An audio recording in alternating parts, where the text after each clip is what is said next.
Historians define the Hellenistic period as the years 323 BCE through 30 BCE.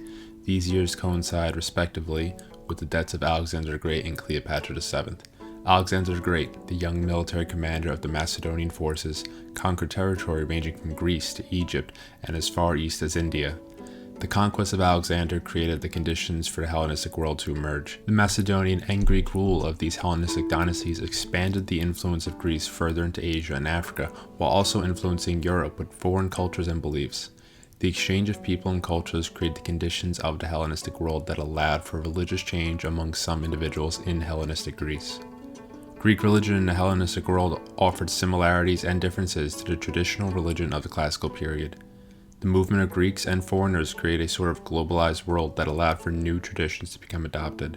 The settlement of these migrants may serve as the most significant reason for the religious change of the Hellenistic period. During this period, cults to depersonal gods began to emerge. Greeks began to worship certain qualities such as peace, virtue, Nike, and Tyche. Greeks who desired peace, virtue, victory, and fortune worshipped these outcomes, which created the formation of depersonalized gods. Also, during the Hellenistic period, Greeks established ruler cults that saw the divinization of Hellenistic rulers. King Demetrius returned to Athens in 291 BCE, and his supporters praised him with a hymn.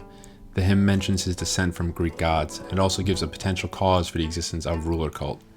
An excerpt from the hymn conveys these points.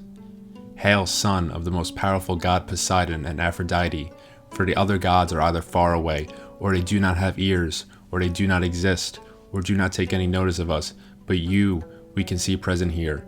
You are not made of wood or stone, you are real, and so we pray to you. First bring us peace, dearest one, for you have the power. It seems that some Greeks turned to worship rulers as they felt that the gods potentially did not exist.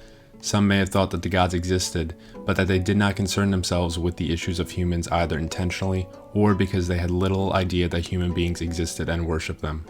The individuals who questioned these new deities and the traditional gods were labeled as atheoi. Hellenistic Greek atheism was not the utter disbelief in the gods, but the thoughts and actions that went against the gods embedded in society. Plato argued in his Republic that impiety in classical Athens should be punished with isolation and prison, as the atheists threatened the order of society. The threat against atheists could give reasons for why the philosopher, Epicurus, claimed that gods exist, but not in the way humans believed. He believed that gods came to humans in their dreams, and if these gods did in fact exist, they do not concern themselves with human beings and play no direct role in the lives of humans. The following centuries show that people regarded Epicureans as atheists. The Cyrenaic philosopher Theodorus received the affectionate name, Theodorus the atheist, for which little evidence of an explanation survives. It could be that Diogenes Laertius credited Theodorus with a work said to have influenced Epicurus. The term Euhemerism derived from Euhemeris, who described the Olympian gods as humans, who established legacies so strong that people eventually thought of them as gods. A Hellenistic head of Plato's Academy, Carneades, would provide an argument against the gods that sounded like such. If A is a god, B is a god. If B is a god, C is a god. If F is a god, G is a god. But G is not a god, therefore A is not a god.